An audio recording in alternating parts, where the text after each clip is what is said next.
partner? That will shock you.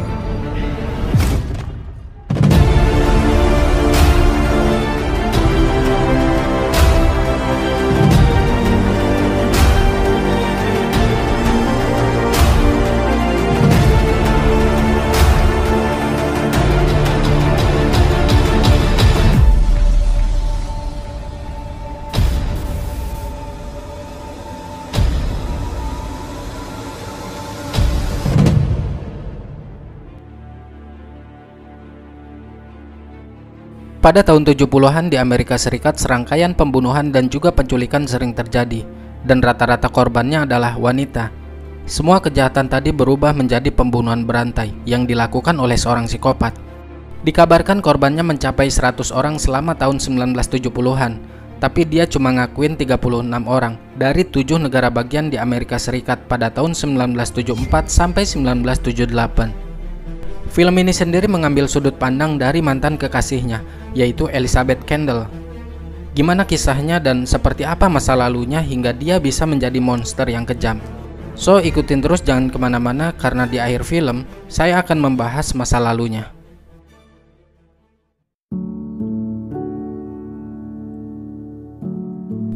Wanita ini bernama Elizabeth.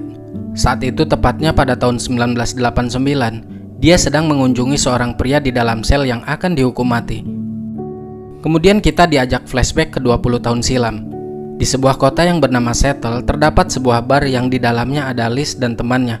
Liz bekerja di perusahaan sebagai sekretaris demi menafkahi anaknya yang masih kecil. Di sana dia curhat kepada temannya soal insecure yang dia rasakan. Dia butuh pendamping hidup sekaligus calon ayah bagi putrinya. Tapi dia berpikir pria mana yang mau sama janda anak satu. Dari kejauhan seorang pria bernama Ted sedang memperhatikan Liz. Liz yang pada dasarnya minder karena statusnya adalah single parent pun nggak berani untuk mendekatinya. Terlebih Ted memiliki paras yang tampan. Akhirnya Ted menghampiri lalu berkenalan dengan Liz. Di sana mereka berdansa sambil mengobrol. Ted mengutarakan ketertarikannya pada cinta pandangan pertama sampai dia mengantarkan Liz pulang.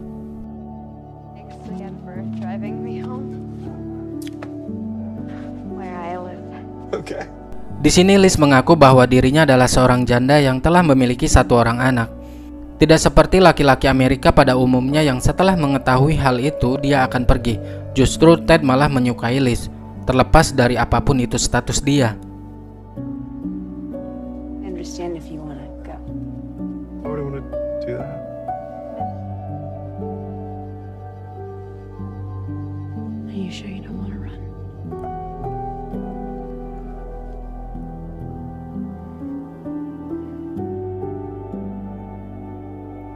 Ketika terbangun, Ted sudah nggak ada di samping Liz beserta anaknya yang juga menghilang.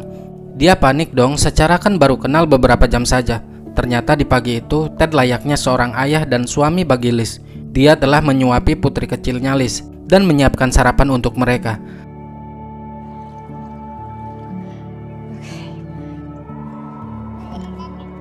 Mom got breakfast?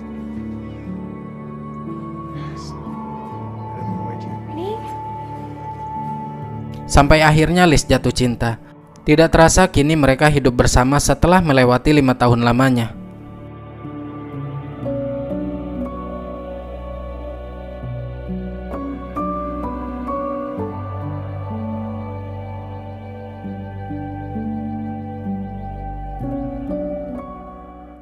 Young women were being attacked. The area was engulfed in a wave January to July of 1970. Namun ternyata di waktu yang bersamaan di wilayah King County diliputi gelombang ketakutan yang begitu besar saat para wanita muda diserang dan dihabisi dengan sangat tidak manusiawi. Dan berdasarkan keterangan para saksi, mereka melihat ada seorang pria yang menggoda wanita dengan tangan digips. Mobil yang digunakan jenis VW kodok berwarna krem. Polisi pun merilis sketsa wajah yang diduga itu adalah pelakunya sesuai kesaksian dari mereka. King County Police have started their investigation of him load a boat onto a Volkswagen from Lake Sammamish State Park. Assad and Denise Naslund. Sampai di suatu ketika Ted Bundy dihentikan polisi karena menerobos lampu merah di jalurnya. Di sini Ted memperkenalkan bahwa dirinya adalah mahasiswa hukum di Universitas Utah. My girlfriend lives in Seattle. Over at the University. Namun saat polisi mengecek ke mobilnya, dia melihat barang-barang yang mencurigakan. Atas dasar hal itu, Ted pun dibawa ke kantor polisi untuk dimintai keterangan. Polisi curiga dong, lagi gencar-gencarnya pembunuhan berantai, Ted berkeliaran tengah malam bawa alat-alat aneh di mobilnya. Di sana polisi bertanya apakah kamu pernah ke kota Murray. Ted menjawab tidak. Have you ever been to the town of Murray? Polisi lalu mendatangkan korban yang berhasil lolos dari rencana pembunuhan. Dia diminta untuk mengenali suara si pelaku saat menyerang dirinya. Yang ternyata si korban menunjuk nomor 7, yaitu suara Ted Bundy. Mereka menjadikan Ted tersangka utama. Namun karena pihak kepolisian tidak memiliki bukti yang lebih kuat untuk menjeratnya, Ted pun dibebaskan dengan syarat sebagai jaminan tahanan, dan dia akan selalu diawasi oleh pihak kepolisian. Ted pun pulang ke rumah Liz. Di sana Liz marah dan langsung menamparnya sambil menunjukkan foto Ted yang terpampang di koran. Liz marah karena Ted tidak mengabarinya. Liz meminta penjelasan tentang apa yang terjadi. Ted dengan tenang memberikan penjelasan kepada Liz. Hingga akhirnya Liz pun luluh kembali. Didn't want you to freak out. I know it's hard being apart. Just like we always dreamed. But we only have 4 semesters between us. Good to see you. I missed you. Setelah itu Ted pergi ke perpustakaan untuk belajar guna persiapan ujian kuliahnya. Di sana ada cewek yang terpesona dengan ketampanan Ted. Ada juga yang risih setelah melihat wajah Ted terpampang di koran kriminal. Dia pun segera melaporkan kepada security. Akibatnya Ted disuruh keluar dari perpustakaan itu. Di sana Ted menyadari ada seseorang yang memata-matainya. Di kamar, Liz terbangun karena senter Ted yang tengah belajar. Dia nggak mau menyalakan lampu karena itu dapat membangunkan Liz. 1 tahun kemudian, 23 Februari 1976, Ted kembali dipanggil ke persidangan. Yang kali ini si korban langsung bersaksi. Dalam persidangannya, si korban terus menunjuk Ted dengan penuh ketakutan. Kemudian pengacara Ted bertanya kepadanya tentang mengapa dia menuduh Ted dengan bukti yang kurang akurat, seperti karena kesamaan mobil dan lain-lain. Lalu si korban berkata, ada saksi yang mengatakan bahwa memang itulah mobilnya.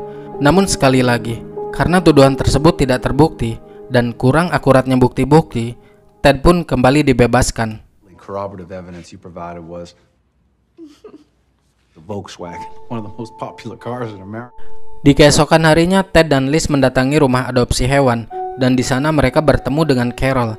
Carol adalah teman lama Ted ketika bekerja di Departemen Pelayanan Darurat dulu. Carol dan Ted berpelukan dan tampak begitu akrab, hingga membuat Liz sedikit cemburu. Carol pun menyemangati Ted bahwa semuanya pasti akan baik-baik saja. Whoever this woman is who's accusing you, we're all behind you. 100%. Everything's going to be okay, you know? Insting hewan memang terkadang nggak bisa dibohongi ketika melihat orang jahat dan baik. Terbukti di saat anjing itu melihat Liz. Dia tampak seperti nurut, tapi tidak di saat melihat raut wajah Ted. Meskipun ini film, tapi gambarannya cukup nyata. Maybe looks like he'd be a good roommate. Look at him. He's so sweet.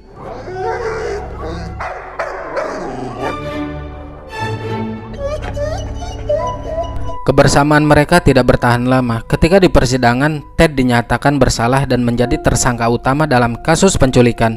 Dia akan segera dikirim ke penjara bagian Utah sambil menunggu keputusan pengadilan tentang hukumannya. Sontak Liz pun kaget seakan tidak percaya dengan apa yang ia dengar barusan. Dia pun langsung memeluk Ted dengan erat. Di sini Ted meyakinkan Liz bahwa semuanya akan baik-baik saja.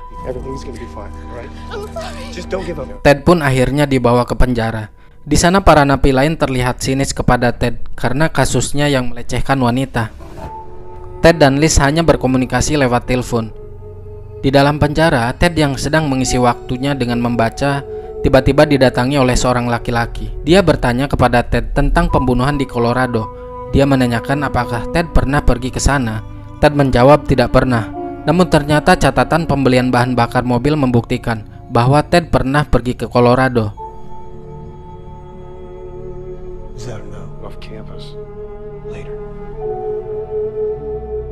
Di tempat lain, Liz pun mendapatkan telepon dari seorang detektif untuk meminta bantuannya tentang kasus yang menyeret Ted di dalamnya. Liz menolak dan menyuruh mereka agar tidak usah menghubunginya lagi. Please don't call me here anymore. Di dalam penjara, pengacara Ted datang dan memberitahu bahwa seorang pria yang baru saja ditemuinya adalah seorang detektif yang sedang menyelidiki kasus pembunuhan di Colorado, dan dia mencurigai jika Ted terlibat dalam kasus pembunuhan itu. Sepertinya sang detektif mengetahui kalau Ted sedang berbohong dengan memberikan pertanyaan jebakan. Pengacara Ted yang sadar bahwa kliennya berpotensi sebagai tersangka utama pun akhirnya mengundurkan diri dan menyarankan Ted mencari pengacara baru. They are railroad ways to make you fit. There's some good attorneys that I can give you. Setelahnya, Ted dipindahkan ke penjara Colorado. Liz yang mengetahui hal itu pun langsung dibuatnya frustasi. Joanna, sahabatnya, mencoba meyakinkan Liz bahwa Ted adalah seorang pembunuh. Namun Liz tidak memperdulikannya, karena dia yakin jika Ted yang ia kenal adalah laki-laki yang baik dan bukanlah seorang pembunuh. Pergolakan batin dan rasa frustasi yang mendalam membuat Liz tidak lagi memikirkan pekerjaannya. Rokok dan alkohol menjadi teman keseharian Liz pada saat itu. Pada persidangan kasus pembunuhan di Colorado, Ted didakwa bersalah terhadap pembunuhan seorang wanita, dan pengadilan memutuskan ada kemungkinan Ted dihukum dengan hukuman mati. Mendengar hal itu, Ted pun kaget. Dia merasa kecewa kepada sang pengacara. Akhirnya dia dibawa keluar dari persidangan dengan borgol di tangannya.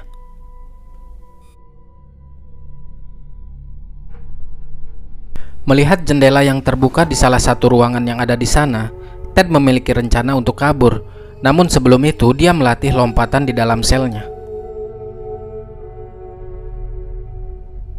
Pada kesempatan lain, dia diwawancarai oleh wartawan. Dengan santainya, Ted menjawab pertanyaan itu.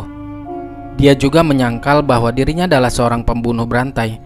Justru dia menyalahkan kalau polisi tidak kompeten dalam kasusnya dan menjadikannya kambing hitam. Persidangan Ted di dalam kasusnya masih berlanjut. Sidang pun ditunda selama 1 jam. Di sana Ted meminta kepada pengacaranya bahwa dia harus menghubungi Liz. Seorang petugas pun mempersilahkan Ted untuk menelpon, tapi ternyata dia tidak benar-benar menghubungi Liz. Alasan itu dia gunakan hanya untuk melarikan diri. Di saat petugas sedang ngobrol dengan teman wanitanya, Ted memberanikan diri melompat dari lantai 2. Bergegas dia berlari sebelum petugas menyadarinya.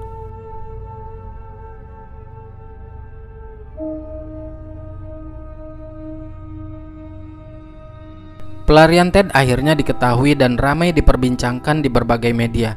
Mengetahui Ted yang kabur dari penjara, Joanna datang ke rumah Liz untuk menemaninya. Joanna melarang Liz meminum alkohol lagi, serta memintanya untuk meninggalkan dan memutuskan hubungan dengan Ted. Seminggu kemudian, Ted berhasil tertangkap kembali di lereng gunung. Kini tuduhan Ted ditambah, karena dia tidak kooperatif dan mencoba melarikan diri. Liz akhirnya memberanikan diri untuk menemui Ted di penjara. Ted memberikan hadiah buku yang berjudul Papillon kepada Liz. Jadi buku Papillon ini mengenai seseorang yang dihukum karena salah tangkap. Ted ingin agar Liz membacanya. Intinya dia meyakinkan Liz bahwa dirinya tidak bersalah. Ted beralasan kabur dari penjara karena frustasi Liz tidak pernah mengangkat telepon darinya. Tapi ternyata di sini Liz mengungkapkan kekecewaannya kepada Ted. Dan saat itu juga Liz memutuskan hubungan dengan Ted.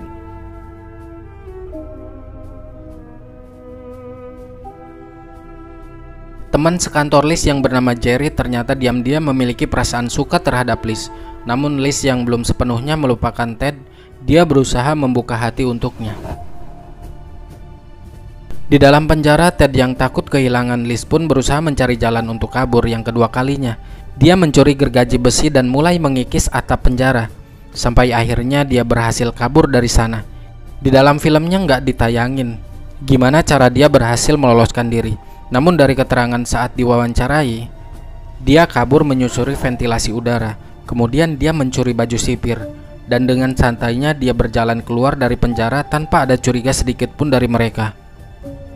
Berita itu pun dengan cepat menyebar luas, dan Liz mengetahui bahwa Ted melarikan diri lagi dari siaran berita di televisi. Tiba-tiba ada seseorang yang mengetuk pintu, dan ternyata itu adalah detektif yang waktu itu menelpon Liz. Sang detektif berkata bahwa Liz harus segera menghubunginya. Dia juga memberitahu kalau kasus Ted ini sangat serius Sang detektif lalu memberikan bukti berkas kasus pembunuhan yang dilakukan oleh Ted. Karena seakan takut untuk membukanya, Liz pun langsung menaruh berkas itu di meja. 2 minggu kemudian setelah melarikan diri, di Florida, Ted pergi ke sebuah perkumpulan dan menggoda 2 gadis di sana, yang mana mereka adalah korban berikutnya. Saat itu semua mahasiswa sangat ketakutan setelah ada seorang pria menyelinap ke perkumpulan mahasiswi dan menghabisi 2 orang wanita dengan cara yang sadis. Salah satu dari mereka digituin oleh Ted. 3 orang lainnya yang sedang tertidur dihajar dengan cara yang tidak manusiawi. Kemudian setelah 6 blok dari sana, dia kembali menyerang 1 orang mahasiswi yang nyaris meninggoy. Dengan mudahnya di keesokan hari, Ted masuk ke rumah orang lain lagi untuk mencari target selanjutnya. Namun aksinya itu berhasil digagalkan. Viralnya teror sang pembunuh berantai membuat orang-orang pada waktu itu sangat ketakutan. Di lain kesempatan, Ted berhasil ditangkap karena kedapatan menerobos lalu lintas lagi. Polisi yang memberhentikannya saat itu belum sadar bahwa pria yang ada di hadapannya adalah Ted, yaitu seorang penjahat yang paling dicari oleh FBI.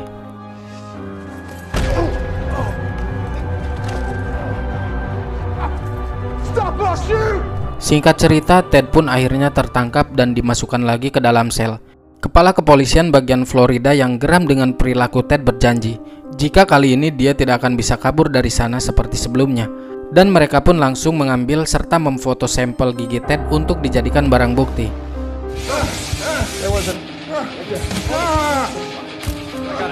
Dan untuk pertama kalinya pendakwaan di depan media, polisi pun menyuruh Ted keluar untuk menerima dakwaan atas perbuatannya.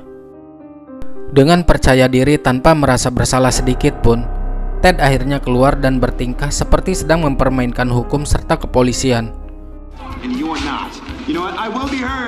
Beberapa hari kemudian, Carol datang mengunjungi Ted. Di sana, Ted bercerita bahwa dia tidak bersalah dan dia dijebak. Ted juga berkata bahwa dirinya kini sangat populer, dan para polisi berusaha menjatuhkannya agar mereka mendapatkan kenaikan pangkat. Carol pun percaya dengan semua apa yang dikatakan oleh Ted.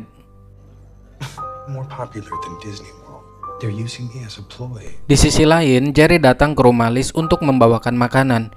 Dia sangat khawatir dengan Liz yang sudah 1 minggu tidak masuk kantor. Liz yang sedang berusaha membuka diri pun akhirnya mengizinkan Jerry untuk masuk ke dalam rumahnya. Carol dan Ted kini semakin dekat. Di waktu yang bersamaan, pengacara yang menangani Ted pun datang dan berkata bahwa persidangan selanjutnya akan diadakan secara live untuk pertama kalinya. Ia juga menjelaskan jika hukuman mati bisa dihapuskan kalau Ted mau mengakui kejahatannya. Tentu Ted tidak setuju dengan hal itu karena menurutnya dia tidak bersalah. Di sini lalu Ted memiliki ide untuk memanfaatkan kebaikan Carol. You're out of your fucking mind. Plead guilty to these charges? That's a joke, right? Pada persidangan berikutnya yang dilangsungkan secara live dihadiri oleh ratusan wartawan dari berbagai media, banyak juga para wanita muda yang penasaran dan ingin melihat secara langsung ketampanan Ted. Bahkan menurut mereka tidak mungkin Ted melakukan hal jahat seperti yang dituduhkan oleh polisi. Itu semua hanya karena Ted good looking.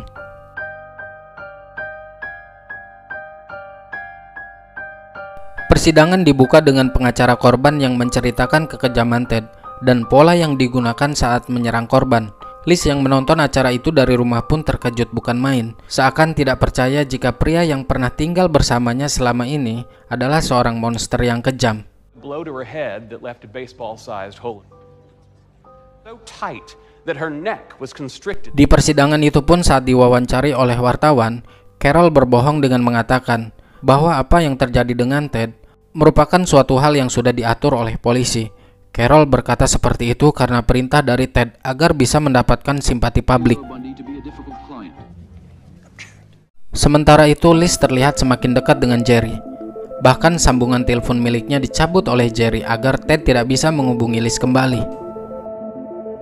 Dalam persidangan yang kesekian kalinya, ibu Ted didatangkan ke pengadilan oleh pengacara Ted untuk membujuknya agar mau mengakui kesalahannya di pengadilan. Tentunya itu semua sang ibu lakukan agar Ted terhindar dari hukuman mati. Akan tetapi Ted bersikeras menolak permintaan pengacara tersebut. I am innocent. You know that, man. Look at me. mother cannot outlive her son. Despite what anyone here, I did not do these things. Dan bahkan saat persidangan kembali dimulai, Ted malah mempermalukan sang pengacara dengan mengatakan bahwa dirinya dipaksa oleh pengacaranya agar mau mengakui kesalahan yang tidak pernah dia lakukan. Tentu hal itu membuat sang pengacara malu sekaligus marah. Dia lalu meninggalkan ruangan persidangan. I plead guilty to save my own life. I will not accept my so-called attempt into admitting guilt. Your Honor, I would like to resign as counsel. In fact, not guilty. How's this for motion? An active part in his own defense. From the beginning of the trial. Akhirnya Ted pun mengambil alih pembelaan terhadap dirinya sendiri di sisa-sisa waktu penentuan hukuman. Selanjutnya dihadirkan saksi kunci seorang dokter gigi. Dia mengatakan bahwa bekas gigitan pada korban identik dengan struktur gigi Ted. Namun Ted membantah pernyataan tersebut. Dia mengatakan apakah bekas gigitan pada orang hidup akan sama pada mayat. Dr. Siverin, on that is a farce. Oh, not agree more. Hakim pun menegur Ted bahwa ini bukanlah lelucon. Ini merupakan kasus pembunuhan tersadis yang pernah dia tangani selama 27 tahun terakhir. Ted masih berusaha menelpon Liz, tapi yang mengangkat adalah Jerry. Mendengar suara laki-laki yang menjawab teleponnya, Ted pun merasa kaget dan menanyakan di mana Liz. Tapi Jerry menyuruh Ted agar tidak menghubungi Liz lagi. Ted yang merasa dicampakkan oleh Liz pun lalu membayar sipir untuk melampiaskan kekecewaannya agar bisa bermantap-mantap dengan Carol. Namun di sini Carol sadar bahwa tatapan Ted kosong seperti masih mencintai Liz, padahal dia sudah memberikan seluruh jiwa raganya untuk Ted. Ted pun berusaha meyakinkan bahwa dia adalah satu-satunya wanita yang akan dinikahi. Selanjutnya Carol menjadi saksi untuk Ted. Dia mengatakan bahwa 2 bulan sebelumnya saat bersama Ted, struktur gigi Ted masih rapih dan tidak seperti sekarang. Kemudian saat itu juga Ted menikahi Carol di hadapan hakim, yang mana di Amerika hal itu sah-sah saja asalkan ada hakim yang menyaksikan. Will you marry me? Yes. Court officers constitutes a lawful meet. Objection! Your Honor. It does. Liz yang melihat hal itu pun seketika hancur dan menyalahkan Jerry karena dia telah mencabut kabel teleponnya di malam itu. Liz sebenarnya masih merasa bersalah kepada Ted, sebab dialah yang telah melaporkan kepada polisi perihal sketsa wajah pembunuhan yang mirip dengan Ted. Dan dari laporan itulah yang menjadikan jalan para polisi untuk menemukan keberadaan Ted. Pada persidangan terakhir, Ted mengatakan pada juri dan hakim bahwa polisi memiliki 2 metode dalam memecahkan kasus ini. Yang pertama, mereka akan mencari bukti dan mencari tersangkanya. Yang kedua, polisi akan mencari tersangkanya terlebih dulu dan mencari kecocokan dengan bukti-bukti curang agar tersangka itu terbukti bersalah. Dan Ted sedang dijebak pada metode yang kedua ini. Only that suspect, innocent suspect. Saat sedang istirahat, Carol mengatakan jika dirinya sedang mengandung anak Ted. Ted pun sepertinya senang mendengar hal itu.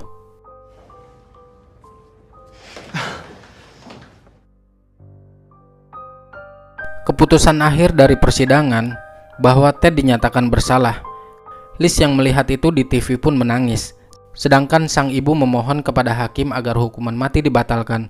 Namun hakim tidak bisa berbuat banyak, karena itu merupakan penilaian dari dewan juri sesuai bukti-bukti yang ada. Ted akan dihukum mati dengan cara disetrum di kursi listrik. Meskipun hukuman sudah ditetapkan, namun Ted masih bersikeras pada pendiriannya jika dirinya tidak bersalah. Bahkan dengan sombongnya dia tidak meminta belas kasih kepada mereka. Menurutnya nggak masuk akal aja memohon suatu hal yang tidak pernah dia lakukan. Di sini hakim memberikan kata-kata yang mungkin bisa membuat Ted menyesal. Jika sebenarnya Ted adalah pemuda yang cerdas, bisa saja dia menjadi pengacara yang sangat hebat, memanfaatkan kelebihannya ke arah yang benar, bukan ke arah yang salah. I don't have any animosity toward you have experienced here. I want you to know that. Carry yourself. Semua orang sudah meninggalkan ruang persidangan, sedangkan Carol masih berada di sana, meratapi kesedihan, memikirkan anaknya kelak lahir tanpa seorang ayah.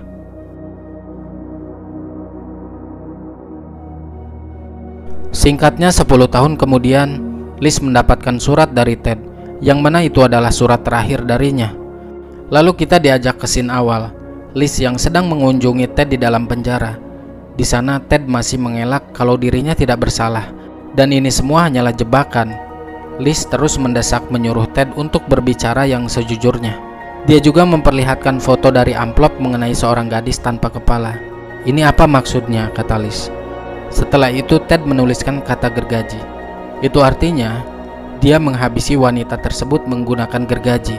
Secara tidak langsung Ted telah mengakui kepada Liz jika semua ini dia yang melakukannya.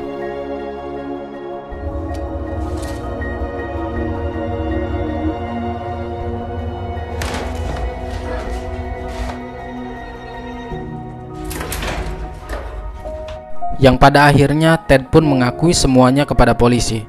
Liz pergi dari sana melepaskan segalanya. Rasa bersalahnya kepada Ted yang selama ini menghantuinya bisa dilepaskan meski dengan perasaan yang hancur.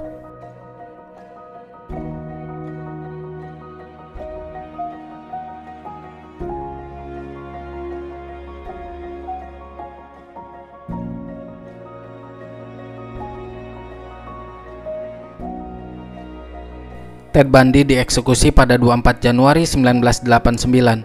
Sehari sebelum dieksekusi, dia telah mengaku melakukan 30 pembunuhan. Namun para ahli percaya jika jumlah korbannya lebih dari itu. Ted meminta abunya disebar di pegunungan Cascade, di mana dia menyimpan banyak korbannya. Liz dan putrinya masih tinggal di negara bagian Washington. Diketahui Carol Ann pun melahirkan putri dari Ted saat dia dalam hukuman mati. Berikut adalah korban dari Ted yang berhasil dikonfirmasi.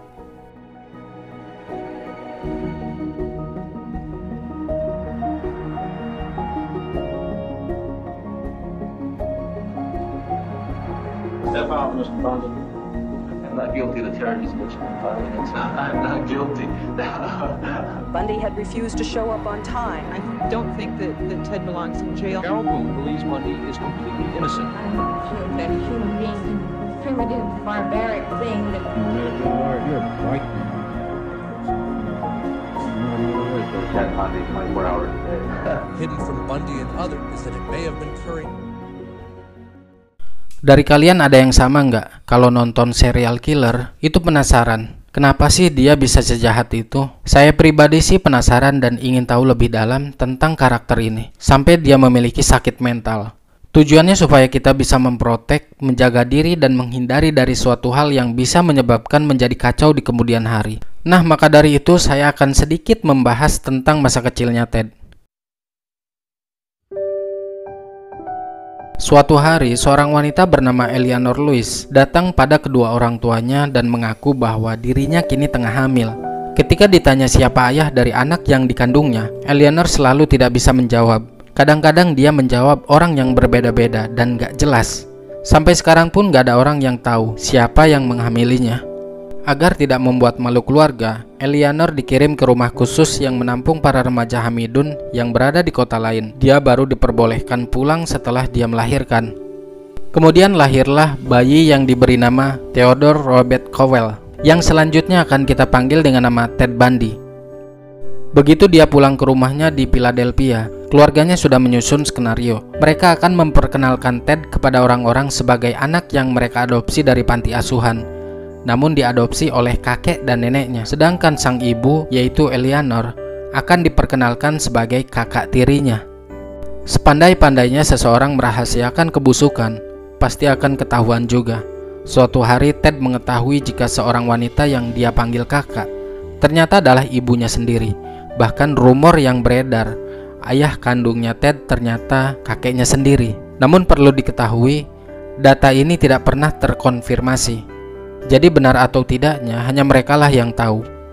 Sedangkan kakek sekaligus ayah Ted yang mengurus dari kecil bukanlah seseorang yang baik, melainkan pria yang suka main tangan, kasar, dan kerap kali hewan piaraan tetangga tepat di hadapan Ted.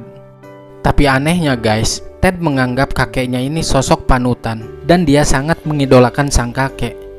Sedangkan neneknya memiliki kondisi mental yang tidak stabil. Ya mungkin aja ada hubungannya dengan rumor bahwa suaminya gituin anaknya sendiri, jadi kejiwaannya itu terguncang. Beberapa tahun kemudian Eleanor menikah lagi dengan seorang pria bernama Johnny Bundy. Dan disinilah nama Ted berubah menjadi Ted Bundy. Ted tumbuh menjadi pria yang sangat narsis dan materialistis. Saat tahu ibunya menikah dengan seorang pria yang berprofesi sebagai koki kecil, Ted merasa malu. Ted menyadari bahwa dirinya tampan dan anugerah itu membawa banyak keberuntungan. Kemudian dia kuliah di Universitas Washington. Di sana dia bertemu dengan seorang wanita bernama Stephanie. Stephanie adalah wanita yang berasal dari keluarga politikus yang kaya, pintar, cantik, meskipun usianya agak sedikit tua. Dia memiliki rambut panjang berwarna coklat tua dan modelnya belah tengah. Setelah pacaran sebentar, Stephanie minta putus. Alasannya karena Ted memiliki pola pikir yang kekanak-kanakan. Belum tahu planning masa depannya seperti apa, mau jadi apa. Sedangkan Stephanie sendiri sudah menata masa depannya dengan sangat rapi. Ya mungkin kalau bahasa sekarang, Ted ini madesu. Semenjak diputusi, Ted mulai berubah, depresi. Akhirnya dia keluar dari kuliahnya dan memiliki rasa dendam. Nah, singkat waktu guys, Ted kembali kuliah di kampus yang sama. Tapi kali ini dia mengambil jurusan psikologi. Alasan dia mengambil jurusan itu karena dia mau mempelajari sikap dan pemikiran manusia agar bisa memanipulasi orang lain. Ted juga mulai bergabung di dunia politik dan hasilnya dia mempunyai reputasi yang bagus. Setelah itu Ted kembali menjalin hubungan dengan seorang wanita bernama Elizabeth Kendall, yaitu seorang janda yang memiliki satu orang anak berusia 3 tahun, sosok wanita yang ada di film ini. Setelah lulus kuliah psikologi, Ted kuliah lagi di Universitas Utah mengambil jurusan hukum karena dia ingin melanjutkan karirnya di dunia politik. Dan saat itu dia bertemu kembali dengan Stephanie. Ted menunjukkan dirinya sebagai seorang pria yang sudah berubah dan dewasa. Mereka berpacaran lagi tuh, tanpa tahu kalau Ted sudah memiliki Liz. Intinya mereka sama-sama diselingkuhi. Pada suatu kesempatan Ted melamar Stephanie. Tentu Stephanie menerimanya.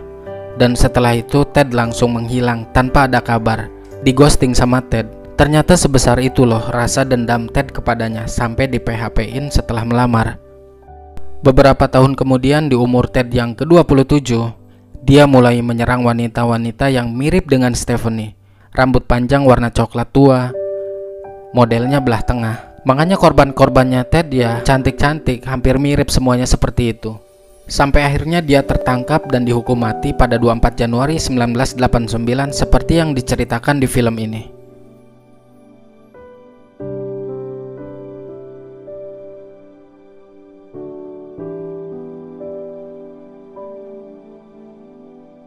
Itulah cerita singkat kehidupan Ted di masa kecil. Banyak pelajaran penting yang bisa kita ambil dari kisah ini. Ambil positif dan buang negatif dari setiap kejadian yang ada. Sampai jumpa lagi di video berikutnya.